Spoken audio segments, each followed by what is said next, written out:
오늘은 본격적으로 설교를 하기에 앞서서 잠시 한 주간의 삶을 돌아보는 그런 시간을 가졌으면 좋겠습니다. 지난 한 주간에 내가 만났던 사람, 또 그와 함께 대화를 했던 것들, 그리고 그 대화를 하면서 있었던 여러 가지 일들을 잠시 돌아보았으면 좋겠습니다. 그것 가운데에 내가 생각하고 또 내가 감정으로 느꼈던 것들, 그리고 그 이상으로 하나님께서 함께 하시며 그 순간 가운데에 지난 한 주간의 내 삶을 하나님께서 어떻게 바라보셨을지 잠시 생각하는 시간을 가지도록 하겠습니다.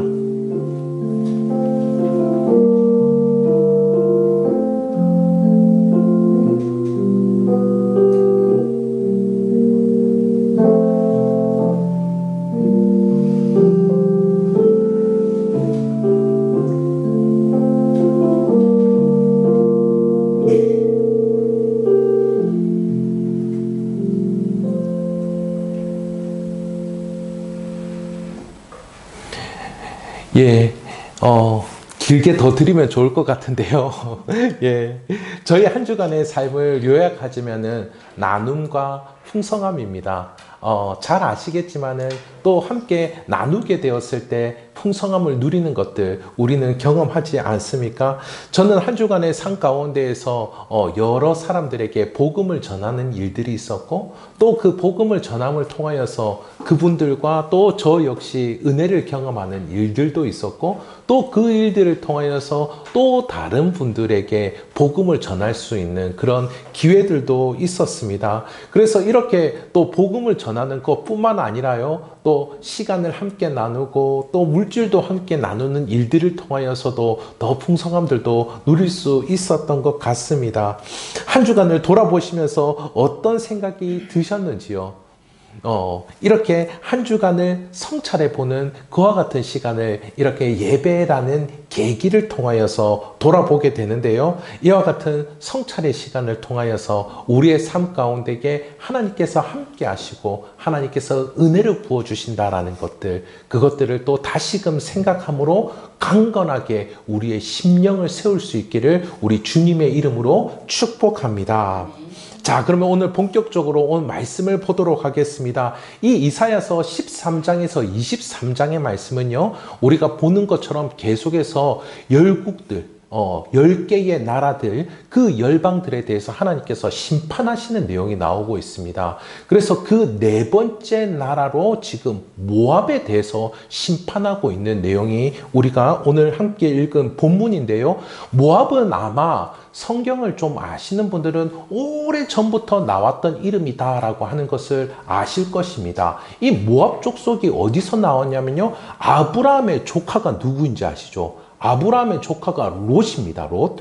그런데 그 롯으로부터 나온 후예가 바로 이 모압 족속들입니다. 그렇다면요, 이 모압 족속은 어디서 살고 있었을까? 너무나 당연하게도 이 이스라엘이 살고 있는 그 지역 근방에 살고 있지 않았겠습니까? 우리가 지금도 이렇게 보면요, 가까운 가족들이 근처에 사는 것들을 보게 되잖아요. 우리가 강서구에 살고 있으면요, 우리 가족 중에 누군가는 양천구에 살고 있는 것들을 보게 되는데 그와 같다라고 하는 것이죠. 이 모압 족속은 늘 이스라엘의 옆에 있었다라고 하는 것입니다. 그렇다면 어떨까요? 이 모압 족속 역시 이스라엘에게 임하시고 역사하시는 하나님을 보았다라고 하는 것을 우리는 알 수 있을 것입니다. 이스라엘에게 일어나는 저 놀라운 일들, 저거 하나님이라는 분이 하셨대 라고 그렇게 그들은 들었다라는 거죠. 뿐만 아니라 그들은 직접 목격까지도 했을 것입니다. 아마 그들이 출애굽을 경험하게 된 그 모든 놀라운 일들, 그 이후에 광야를 돌다가 가나안 땅에 들어오게 된 요단강이 멈춰서는 그와 같은 것들도 아마 이들 가운데는 목격하는 사람들도 있었을 것이다 라고 하는 것이죠. 그런데요, 그럼에도 불구하고 모압 족속들은 어떻죠? 하나님을 알기는 알지만 하나님을 믿는 믿음 가운데는 나오지 않았다라고 하는 것입니다. 그런 모습 가운데에 머물러 있었던 것이 이 모압 족속의 특징이죠. 그런데 오늘 본문의 전시대 역시 마찬가지입니다. 오늘 본문의 한 대략 300년 전에 그때의 모압과 이 유다의 다윗 왕과의 관계도 이와 같은 모습 가운데에 있었다라고 하는 것이죠. 다윗의 증조 할머니가 누군 줄 아시죠? 다윗의 증조 할머니가 바로 그 룻기의 룻 아닙니까? 이 룻기의 룻 역시 모압 족속 사람입니다. 보니까요, 이 아브라함의 조카 롯 발음이 비슷하잖아요. 그리고 룻, 이 두 사람 모두 다 모압 족속이다라고 하는 것을 우리는 알 수가 있습니다. 모압 족속이요. 그런데 이 모압 족속인 룻이 다윗의 증조 할머니였다라고 하는 것이죠. 그래서 다윗의 통치 초반에 이 다윗은 모압과 우호 관계 가운데 있었습니다. 다윗이 삶의 어려움이 참 많았죠. 생명의 위협을 받고 있는 그 순간 가운데에 그의 부모들도 위협을 당하니 이 모압에게 그의 부모를 맡기기도 했습니다.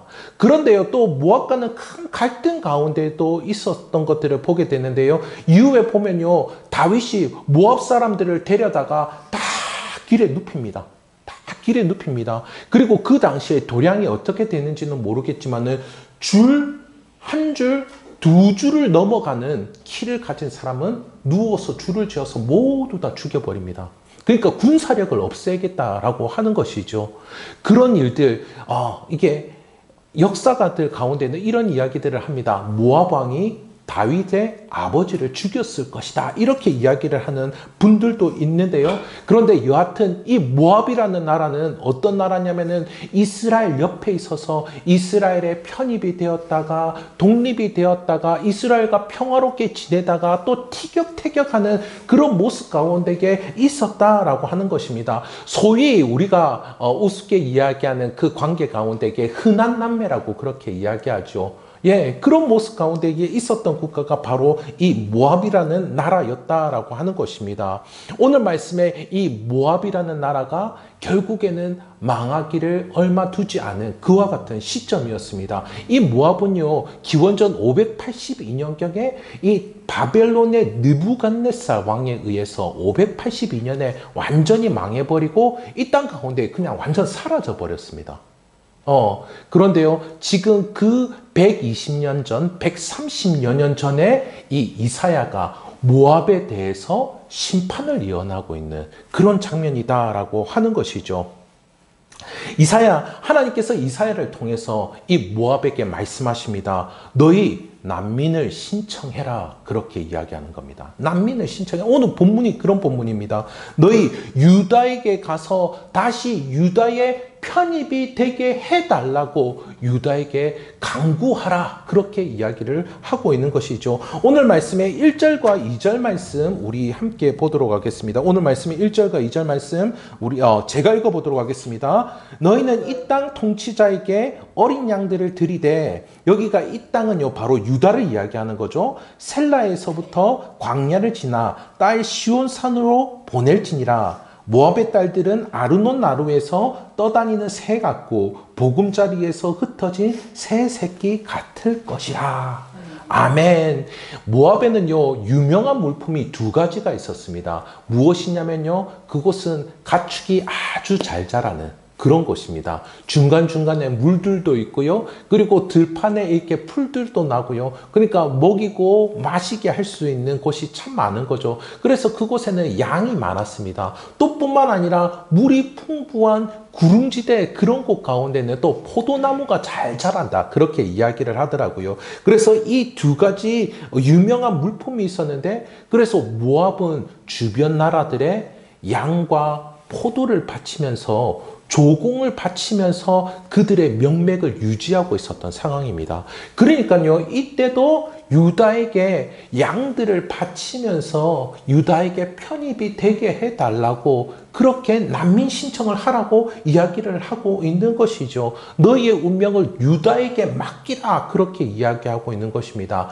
왜냐면요, 이 모압의 딸들은 정처 없이 떠돌고 흩어질 것이라. 2절에서 이야기하고 있죠. 아르논 강가, 그 물이 많은 강가에서 살고 있고 풍요롭게 지냄에도 불구하고 수많은 딸들이, 수많은 여인들이 정처 없이 떠돌 것이다. 왜 이런 이야기를 하는 것일까요?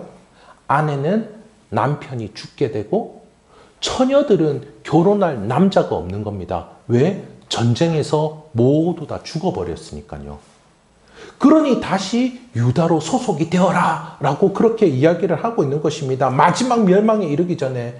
그래서 유다에게는 이렇게 말씀하고 계시죠. 3절과 4절 상반절을 한번 보도록 하겠습니다. 3절과 4절 상반절에 이렇게 이야기하고 있죠. 너는 방도를 베풀며 방책을 이들을 위하여서 마련하라는 거죠. 그들을 공의로 판결하며 대낮에 밤같이 그늘을 지으며, 그러니까 이들이 경험한 거 무엇입니까? 광야에서 떼약볕이 내릴 때 구름 기둥으로 보호를 받지 않았습니까? 그와 같이 그들을 보호해 주라, 그렇게 이야기하는 것입니다. 쫓겨난 자들을 숨기며 도망한 자들을 발각되게 하지 말며 나의 쫓겨난 자들이 너와 함께 있게 하되, 그렇게 말씀하고 있습니다. 유다로 하여금 이들을 보호해 주라, 그렇게 말씀하고 있죠. 그리고 이후에 모압 스스로 이렇게 이야기하고 있습니다. 4절 하반절을 제가 보도록 하겠습니다. 4절 하반절에 너 모압은 멸절하는 자 앞에서 그들에게 피할 곳이 되라.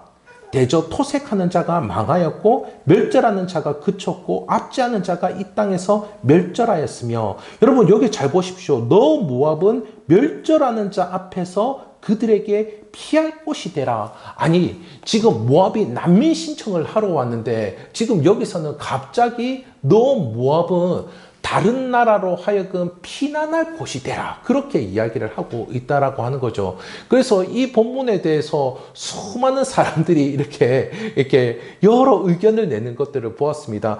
그리고요, 특히 우리가 보는 이 개역 개정판이랑 개역 한글판은 모두 다 어떤 식으로 번역을 하고 있냐면은 모압으로 하여금 이 유다를 보호해 줄 것처럼 그렇게 번역을 하고 있고요.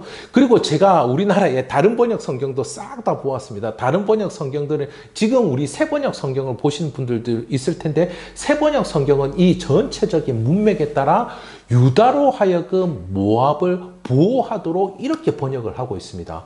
그런데요, 이것들에 대해서 보통 어떻게 해석을 많이 하시냐면요, 지금 이 구절은 모압의 독백입니다. 너 모압은 이렇게 나오는데, 우리말로 조금 부드럽게 이야기하자면 모압 너는, 모압이 모압에게 이야기하는, 그러니까 독백이라는 거죠. 자백이라는 겁니다. 자백, 독백으로 이야기하는데, 너도 이 유다처럼 또 다른 사람들, 쫓겨난 자들을 맞아줄 그런 나라가 되어라 라고 그렇게 이야기하고 있는 것입니다. 그러니까요, 자신의 처지와는 너무나 다른 그 모습 가운데에 자신의 처지가 불쌍해서 우리도 유다처럼 또 다른 난민을 받아줄 수 있는 그런 나라가 되었으면 좋겠다라고 하는 그런 바람 가운데에 이야기를 하고 있는 것이죠. 예, 여하튼 지금 본문의 이 상황 가운데는 무엇입니까? 모압으로 하여금 겸손하게 머리를 숙이고 유다에게 들어가라 라고 그렇게 이야기하고 있는 것입니다. 그런데 이게 단순히 이사야가 유다라는 그 나라를 칭하여서 이야기하는 것이 아니고요, 이 모압에게 유다의 소속이 되어서 유다와 같이 하나님의 통치 가운데에 살라고 이야기하는 것입니다. 하나님의 다스림 가운데에 살아야 한다라고 이야기를 하고 있는 것이죠. 그래야 해서 너의 운명을 보존하라라고 그렇게 이야기하고 있는 것입니다. 그렇다면요, 그것 가운데에서 이 유다 백성들의 반응은 어떨까요? 유다 백성들의 반응이 오늘 말씀의 핵심 쟁점인데요. 6절을 보도록 하겠습니다. 6절에서 이렇게 말씀하고 있죠. 우리가 모압의 교만을 들었나니 심히 교만하도다. 그가 거만하며 교만하며 분노함도 들었거니와 그의 자랑이 헛되도다 말씀하고 있습니다. 유다, 그들은 심히 교만했다, 그렇게 말씀하고 있습니다. 왠지 이 유다가 모압의 잘못에 대해서 책망하는 것처럼 들리지 않습니까? 그리고 더 나아가서 이들이 난민 신청을 하고 있으니 너희가 망하게 된 것은 교만했기 때문이야. 그러니 이제 좀 정신 좀 차려. 이렇게 들린다라는 것이죠. 그래서 이것이 마치 어떤 느낌입니까? 이 모압에 대해서 깎아내리고 조롱하는 것처럼 그렇게 여겨진다라고 하는 것이죠. 우리는 열방 가운데에 첫 번째 심판을 받았던 바벨론의 이야기 지난 시간에 아주 자세히 다뤘는데요. 바벨론이 어떻게 망했는지 제가 이렇게 잘 말씀드렸습니다. 바벨론은 피해 정복을 하는 나라였지 않습니까? 정복을 해서 많은 것을 빼앗아서 그 왕궁에서 흥청망청하다가 세상에 다른 나라 군인들이 들어온 것도 모르고 나라가 그냥 점령을 당해버린 것입니다. 바사 제국의 군인들 몇 명이 들어와서 그냥 왕궁을 차지해버리니 그냥 나라 전체가 빼앗겨버리는 그런 상황이 연출되었던 것이죠. 그래서 주변에 많은 나라들이 바벨론이 망한 것을 보고서 조롱한 노래를 불렀지 않습니까? 그래서 왠지 오늘 이 모압의 멸망에 대해서도 조롱하는 듯한 그런 느낌, 비판하고 판단하는 느낌, 그런 느낌이 든다라고 하는 거죠. 저렇게 헛된 것을 자랑하더니 교만하게 굴더니 결국에는 망했구나. 이런 말을 하는 것 같습니다. 그런데요, 이 쭉 읽다 보면 이사야가 눈물을 흘리며 우는 장면을 우리는 볼 수가 있습니다. 한번 9절 보십시오. 9절에서 이렇게 말씀하고 있습니다. 그러므로 내가 야셀의 울음처럼 신마의 포도나무를 위하여 울리라. 헤스본이여 엘르알레여 내 눈물로 너를 적시리니 너의 여름 실과 내 농작물의 즐거운 소리가 그쳤음이라. 여기 야셀과 신마의 포도나무 이렇게 이야기하고 있죠. 그 땅들은 모두 다 비옥한 땅들입니다. 여기서 신마의 포도나무 이렇게 이야기하는 거 지금 우리로 표현하자면 이런 거지 않습니까? 성주 참외 이런 거지 않습니까? 성주 참외 이런 거지 않습니까? 그런 곳이다라고 하는 거죠. 15장에도 보면요. 이 모압에 대해서 9개의 지명이 나오고 있습니다. 모두 이와 같이 비옥한 땅이었던 것이죠. 그런데 이곳이 전쟁으로 인해서 기르던 나무들이 모두 다 잘려버린 것입니다. 모두 다 잘려버린 것입니다. 모압이 자신이 자랑하던 그 모든 것들을 잃어버린 채 살아가고 있는 모습이죠. 이런 모습을 보고서 이사야 선지자는 슬퍼서 울었던 것입니다. 그들의 모습을 보고서 안타까워서 울고 있었던 것입니다. 앞서 말씀드린 것처럼 이 모압은 이스라엘 주변에서 뱅뱅 돌던 그런 족속이지 않습니까? 어떻게 보면은 이들 역시 하나님을 믿는 백성 가운데에 함께 참여할 수 있었던 그러한 자들이었습니다. 그런데 그 누구 하나 이들을 보호해 주지 못하고 멸망을 앞두게 된 그 모습 가운데에 선지자는 울고 있었던 것이죠. 그러면 한번 보십시오. 이 6절을 다시 보십시오. 6절에 우리가 모압의 교만을 들었나니 심히 교만하도다. 그가 거만하며 교만하며 분노함도 들었거니와 그의 자랑이 헛되도다. 여러분 어떻습니까? 여러분 이 말씀이 조롱하는 내용으로 들리십니까? 이 말씀이 지적하고 비판하는 그런 내용으로 들리십니까?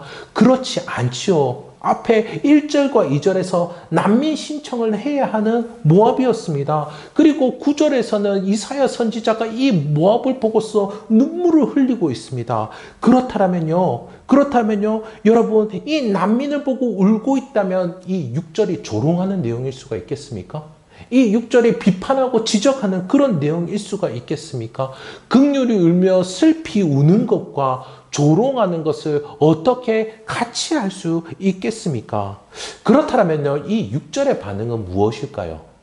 그렇다면 이 6절의 반응은요, 미국 에즈버리 신학교의 존 오스왈트라는 교수님이 이 이사야서 주석에서 이 본문을 이렇게 말씀하시더라고요. 이 말씀은 인간의 교만과 헛된 모습에 대한 더 큰 성찰의 시작으로 볼 수 있다. 이분의 해석은 이 말씀이 성찰이라는 겁니다. 모압의 모습을 보고서 유다 사람들이 이사야가 성찰을 한 것이다 라고 하는 것이죠. 모압이 교만하고 거만했더니 이렇게 심판을 받는구나 라고 하는 것을 성찰했다라고 하는 것입니다. 여러분, 이와 같이 성찰이 잘 담긴 성경이 무엇입니까? 성찰이 하나님의 영광 가운데 기록된 성경이 바로 잠언이지 않습니까? 잠언 16장 18절에 이렇게 말씀하고 있죠. 교만은 패망의 선봉이요, 거만한 마음은 넘어짐의 앞잡이니라. 교만은 패방의 선봉이요, 거만한 마음은 넘어짐의 앞잡이니라. 이렇게 하면은 모든 문맥이 자연스럽게 흐르지 않습니까? 난민 신청을 한 모압입니다. 그리고 그들의 모습을 성찰한 후에 이 선지자는 슬피 울고 있었다라고 하는 것이죠. 여러분, 우리는 지금 계속해서 이 심판의 말씀을 보고 있습니다. 이 이사야 선지자가 모압에게 한 그 메시지인데, 이 메시지를 유다 백성들 역시 듣고 있었다라고 하는 거죠. 또 뿐만 아니라 그 이후에 우리와 같은 믿음의 사람들 역시 이 말씀을 보고 있습니다. 그렇다면요, 여러분, 이 본문이 우리에게 이야기해주고 있는 것이 무엇이겠습니까? 우리로 하여금 교만함이 무엇인지, 거만함이 무엇인지 성찰해 보도록 하여라, 그 이야기를 하고 있는 것이죠. 여러분, 우리에게도 이와 같은 성찰이 있어야 합니다. 여러분, 우리는 먹을 것이 없으면 살 수가 없겠죠? 또 뿐만 아니라 입을 것과 살 곳이 없으면 살아가는 게 너무 힘들 것입니다. 하지만 그 이상으로 우리의 삶을 돌아보지 않는다면, 우리의 삶을 성찰하지 않는다면 그만큼 불행한 삶은 없을 것입니다. 이 모압이 성찰을 하지 않았기 때문에 그렇게 그의 나라가 무너졌던 것이죠. 어제 정말 오랜만에 저는 성냥개비 하나를 사용했습니다. 너무 작은 성냥개비죠. 잘 사용하지도 않고 너무 작은 성냥개비지 않습니까? 그런데 그 성냥개비를 가지고서 불을 탁 켜고 그리고 촛불에 불을 붙였습니다. 촛불에 불을 붙였습니다. 그것들을 보면서, 이 작은 미물, 하나님께서 만드신 그 어떤 작은 미물도 의미가 없는 게 단 하나도 없구나, 가치가 없는 게 단 하나도 없구나라는 그런 생각이 들었습니다. 앞서 제가 기도한 대로 들의 백합화와 하늘에 나는 새들이 자신의 가치를 알 수 있을까요? 자신의 가치를 알지 못하지만 그러나 그들은 자신의 의미와 자신의 가치대로 살아가고 있습니다. 하지만요, 하나님께서는 우리에게 큰 은혜를 주셨죠. 우리의 삶의 의미와 가치를 알면서 살아가도록 해주셨다라고 하는 것입니다. 저는 사역을 하면서 이런 청년들을 자주 봤습니다. 4학년이 되고 이제 취업할 때가 되었는데 왜 취업을 해야 되는지 모르겠어요. 이런 이야기를 하는 친구들 한두 명을 본 게 아닙니다. 뿐만 아니라요, 이래 한참 직장 생활을 하면서 치고 볶고 그와 같은 순간에 집중해야 되는데, 그런데 그 청년들 가운데 이런 이야기하는 친구들이 있습니다. 왜 내가 일을 해야 되는지를 모르겠어요.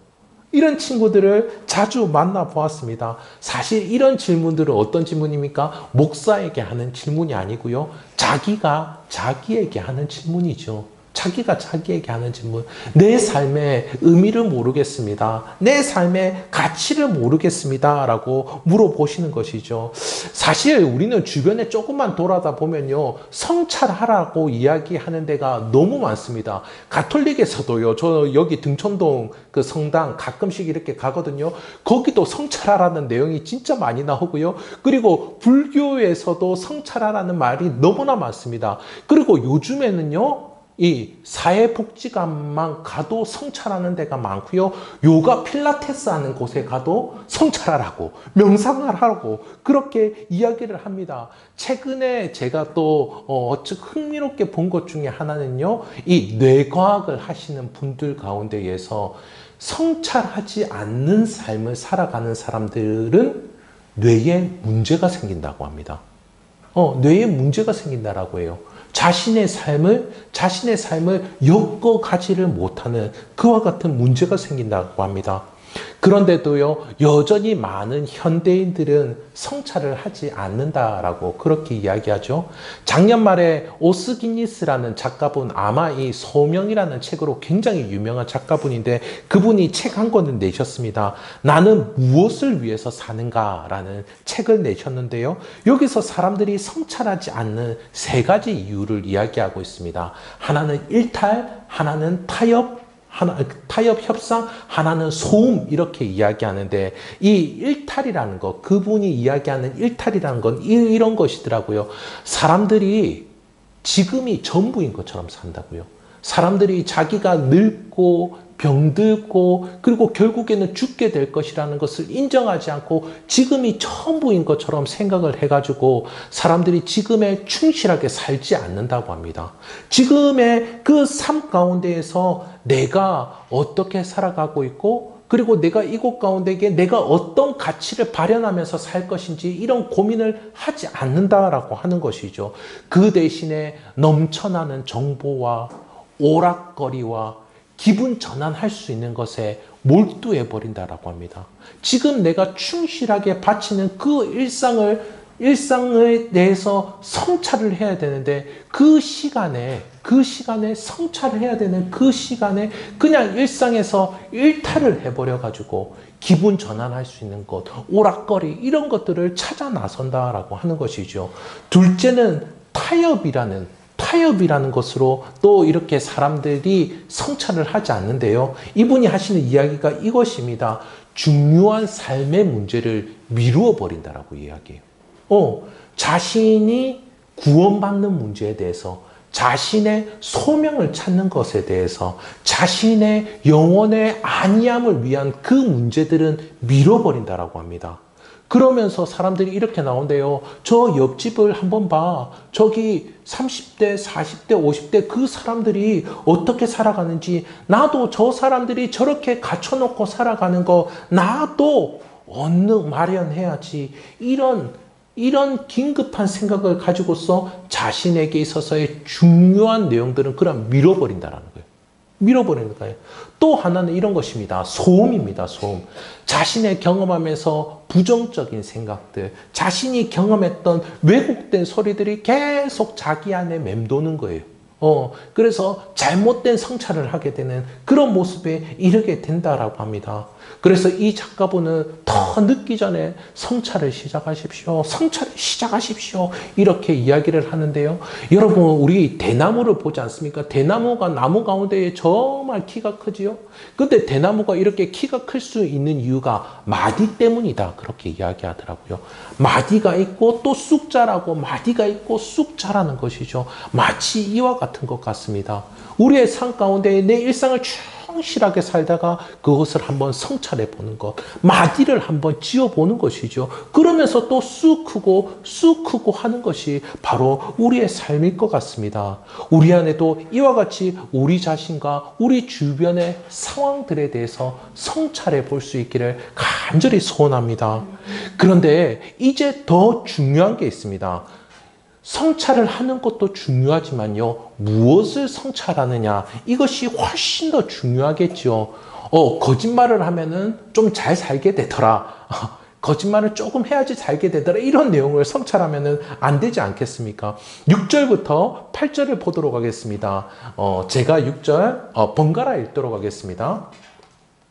우리가 모압의 교만을 들었나니 심히 교만하도다. 그가 거만하며 교만하며 분노함도 들었거니와 그의 자랑이 헛되도다. 그러므로 모압이 위하여 통곡하되 포도떡을 위하여 그들이 슬퍼하며 심히 근심하리니 이는 헤스본의 밭과 신마의 포도나무가 말랐음이라. 전에는 그 가지가 야셀에 미쳐 광야에 이르고 그 가지가 자라서 바다를 건넜더니 이제 열국의 주권자들이 그 좋은 가지를 꺾었도다. 이들이 무엇으로 교만해졌는지 이야기해 주고 있죠. 7절에 보니 기랄의 건포도 떡을 위하여 울었다 그렇게 말씀하고 있습니다. 포도가 많이 나오는 곳, 그곳은 굉장히 일사량이 많은 곳이어서 포도도 잘 말라서 아주 달달한 포도가 나오는, 건포도가 나오는 그런 곳입니다. 우리로 보자면요, 이 기라렛 건포도 떡은 무엇입니까? 우리로 보자면 천안 호두 과자, 이 정도로 될 것입니다. 이 지역은 그렇게 달달한 디저트가 많이 나오는 그런 곳이었다라고 하는 거죠. 여기가 요단 동편인데요. 저도 요단 동편에 가서 디저트를 한 3일간 먹어봤습니다. 이 요단 동편에 가면요, 이 향신료 때문에 음식은 먹지 못하고요. 우리 한국 사람들은 대부분 가시면은 이 디저트를 많이 먹게 되는데, 이 천연으로 나오는 단맛이다 보니까 입에 잘 물리지가 않습니다. 그리고 정말 이게 맛있거든요. 자, 한 3일 동안 디저트 먹었더니 살이 그냥 부쩍 올라가지고 뒤뚱뒤뚱 그렇게 성경 지리답사를 갔다 온 적이 있습니다. 그리고요, 여기 보니까요, 신마의 포도나무, 헤스본의 밭 이렇게 있다라고 하는데, 그것이 저 멀리 야셀까지 가고 그 가지가 바다까지 갔다. 이 굉장히 시적인 표현인데요. 바로 이 포도가 극상품이어서 수출을 했다라고 하는 것입니다. 그렇다면요, 여러분 한번 보십시오. 이전에 앞서 말씀드렸던 이들은 가축, 특히 양이 많은 곳이었고, 또 뿐만 아니라 포도나무가 아주 무성하게 열리는 그런 곳입니다. 많은 것을 풍요롭게 누릴 수 있는 곳이었다라고 하는 것이죠. 그것이 그들에게 자랑거리였다라고 하는 것입니다. 그리고 자랑을 넘어서 거만해지고 교만해지기까지 했다라고 하는 것이죠. 그런데 이것이 사람 앞에서 교만해진 정도를 이야기하는 것이 아니고요. 늘 성경에서 이야기하는 단어들은 모두 하나님과 관계된 단어입니다. 하나님 앞에 교만해진 것을 이야기하고 있는 것이죠. 여러분, 자랑거리가 있다라는 것은 기쁜 일일 겁니다. 그쵸? 가축이 있으면요, 고기도 나오고, 그리고 그 털에서 옷감도 나오고, 또 우유도 나오지 않겠습니까? 또한 포도가 있으면요, 포도뿐만 아니라 포도주도 있고, 또 건포도도 나와서 수많은 디저트들도 만들 수 있습니다. 이런 것이 있으면 만족스럽죠. 저희가 사는 이 동네는 굉장히 직장인들이 많지 않습니까? 그래서 점심시간에 저도 간혹 직장인들이 이용하는 그 식당을 가는데요, 저는 좀 이른 시간에 가는 편입니다. 이렇게 그런 뷔페들은 일찍 나오는 음식이 맛있기 때문에 이른 시간에 가는데, 그 이른 시간에 가서 이렇게 앉아 있으면요, 들어오는 직장인들의 표정이 말이 아닙니다. 또한 그들 서로 간에 아무 말이 없습니다. 그래서 이 동네 와서 처음 그들을 봤을 때, 원래 직장 생활이 이런가? 난 부교육자 할 때 이러지 않았는데, 아무 말이 없이 그냥 줄을 서고 있다가 이렇게 건들 아무 생각 없이 줄을 서 있다가 다들 앉아서 밥을 먹습니다. 그런데 웬걸요, 밥을 먹고 나면요, 이분들이 정말 수다스럽더라고요. 335 앉아서 이렇게 하는데, 그러니까 이런 게 어떻게 해서 이렇게 전거구가 바뀌게 되었습니까? 이게 먹는 것, 달달한 게 들어가니까 이렇게 사람이 확 바뀌게 되는 것을 볼 수가 있습니다. 이 먹는 것, 입는 게 이렇게 기쁘지요. 이렇게 자랑거리가 되기도 합니다. 때로는 이 먹는 게, 입는 게 자랑거리가 되기도 하더라고요. 나 저 꼭대기 저 위에서 다리 하나 뜯었다? 닭다리? 아니, 킹크랩. 그리고 입는 것도 자랑이 되지 않습니까? 조금 철이 지났지만요, 요즘에는 또 진짜 철이 지난 것 같습니다. 자랑할 수가 없지만, 몽실몽실 패딩 입는 거. 몽실몽실 패딩, 이게 또 자랑이지 않았습니까? 아니, 그렇다면 이것이 왜 하나님께까지 교만거리가 될까? 이게 궁금합니다. 이거를 하나님께까지 교만이라고 이야기할 수 있습니까? 이렇게 물어볼 수 있을 것 같아요. 이들은 먹는 것과 입는 것에 만족을 했다는 겁니다. 그것에 만족을 했다는 것, 그것에 기뻐했습니다. 그리고 더 이상 하나님을 찾지 않았습니다. 이미 먹는 것, 입는 것 그 정도로 만족해 버렸기 때문에 하나님께서 주시는 기쁨을 구하지 않은 것입니다. 하나님께서 그의 삶 가운데에 여호와의 이레로 마련해 주시는 것, 그의 삶을 섭리 가운데에 인도해 주시는 것, 그리고 그들의 은혜를 베풀어 주시고 구원을 주시는 것, 하나님이 계속해서 사랑을 부어 주시는 것, 그들은 구하지 않았다라고 하는 것입니다. 이것이 하나님 앞에 교만인 것이죠. 너무 안타깝지 않습니까? 먹을 것과 입을 것을 가지고서 그냥 만족해 버렸다라고 하는 것이죠. 하나님의 은혜의 그 단맛이 무엇인지를 모르고 그곳에 만족해 버렸다라고 하는 것입니다. 그냥 남들보다도 조금 더 맛있는 거 먹고 남들보다도 조금 더 좋은 옷 입는 것에 만족해 버렸다라고 하는 것입니다. 남들보다 조금 더 가졌는데 마치 세상을 다 가진 것처럼 그렇게 착각을 했다라고 하는 것이죠. 그래서 이 모압 족속들이 하나님을 안다고 하면서 하나님을 믿지 않았던 것입니다. 하나님을 기대하지 않았던 것이죠. 그렇다면 여러분, 진정한 만족을 줄 수 있는 기쁨은 어디에 있을까요, 여러분? 우리 5절을 함께 읽어보도록 하겠습니다. 5절 다 함께 읽겠습니다. 다윗의 장막에 인자함으로 왕위가 굳게 설 것이요 그 위에 앉을 자는 충실함으로 판결하며 정의를 구하며 공의를 신속히 행하리라. 아멘. 지금 이사야는 유다에게만 아니고 모압에게도 이야기하고 있는 것입니다. 하나님의 통치 가운데에 나오라고 그렇게 이야기하고 있는 것이죠. 그 하나님의 통치를 다윗의 장막으로 이야기를 하고 있습니다. 여러분, 장막이 어떤 역할을 했는지 잘 아실 것입니다. 이스라엘이 광야 생활을 하는 것 가운데에 그곳 가운데에 하나님의 말씀이 담긴 언약궤가 있었고 그리고 그 장막 가운데에 하나님의 임재가 가득했지 않습니까? 그래서 그 장막으로 말미암아서 불기둥과 구름기둥으로 그들이 보호함을 받고 그 장막이 먼저 가는 대로 그들이 인도함을 받는 역사들을 경험하지 않았습니까?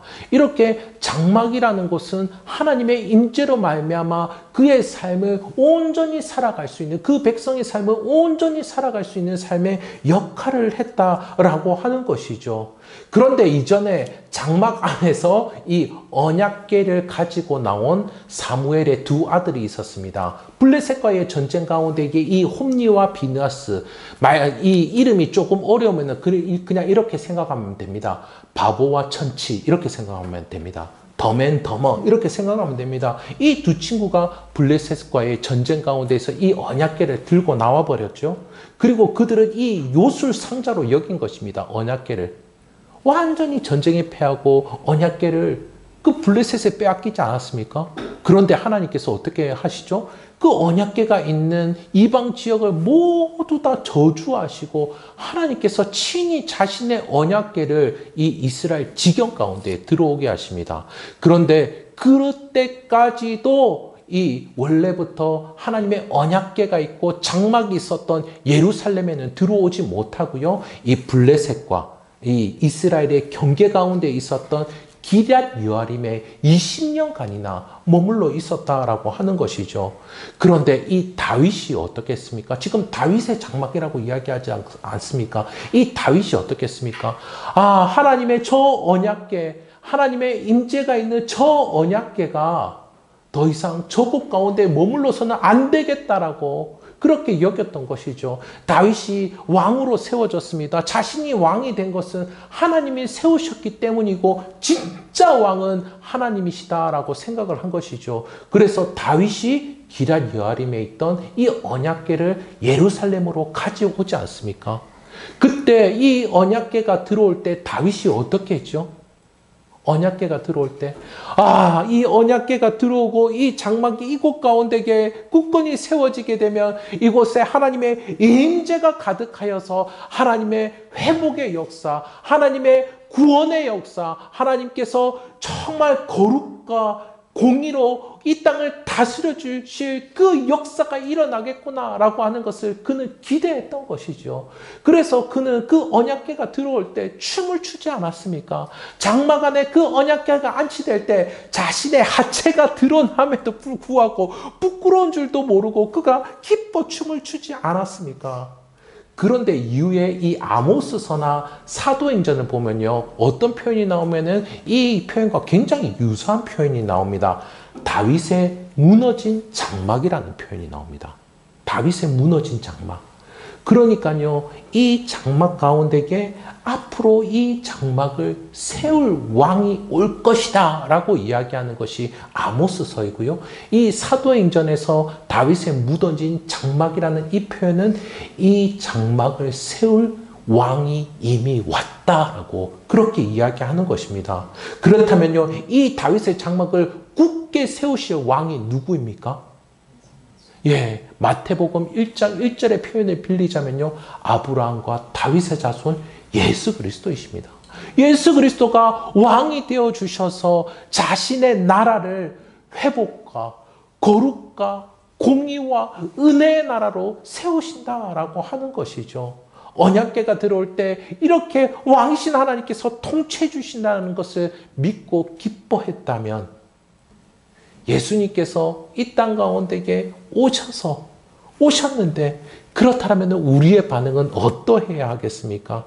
장막 가운데 하나님이 임재하셔서 다윗이 부끄러운 줄도 모르고 춤을 췄는데 이렇게 하나님의 임재가 있는 이 예배를 드리고 있다면 우리는 어떻게 반응해야 되겠습니까? 하나님을 기뻐할 수 있는 우리가 되기를 간절히 소원합니다. 예수님을 기뻐할 수 있는 우리가 되기를 간절히 소원합니다. 예수님께서 우리의 왕이 되어 주셔서 우리의 운명을 책임져 주십니다. 책임져 주시는 사랑으로 함께하여 주십니다. 또 뿐만 아니라 거룩과 공의로 우리를 온전하게 보호하여 주십니다. 이를 위하여서 신실하게 능력으로 역사하여 주시는 왕이 바로 우리 주 예수 그리스도이십니다. 그리하기에 우리의 모든 관계들, 우리의 모든 일들, 우리의 일상들, 우리의 교회와 가정 안에 예수님을 왕으로 모실 수 있기를 간절히 소원합니다. 그래서 기뻐하는 일들, 회복의 일들, 온전케 하는 일들, 거룩의 일들을 풍성하게 경험하시기를 우리 주님의 이름으로 축복합니다. 이렇게 우리가 참된 기쁨을 회복하게 된다면요, 어떨까요? 저는 먹는 거 엄청 좋아합니다. 먹는 거 기쁩니다. 입는 거 엄청 좋아합니다. 좀만 날씬하면 정말 멋있는 옷 많이 입을 텐데 사람들에게 인정도 받고 싶습니다. 막 권력도 가지고 싶고 제가 누군가에게 훈수도 하고 싶어요. 그런데 우리가 참된 기쁨을 회복한다면요, 이런 일들에 만족하지 못할 것입니다. 이런 일들에 만족하지 못할 것입니다. 왕이신 우리 예수님을 더 찾게 될 것입니다. 그럴 때 은혜 위에 은혜를 경험하게 될 줄 믿습니다. 말씀을 맺도록 하겠습니다. 우리의 삶을 성찰해 보시기를 소원합니다. 그럴 때에 진정한 만족, 진정한 기쁨이 예수님을 왕으로 모실 때 이루어지는구나 라고 하는 것을 고백하게 되실 것입니다. 왕이신 예수님께 우리의 삶의 주도권을 내어드려 보십시오. 우리 주님께서 다스리시고 인도하시는 은혜를 풍성하게 경험하게 되실 줄 믿습니다.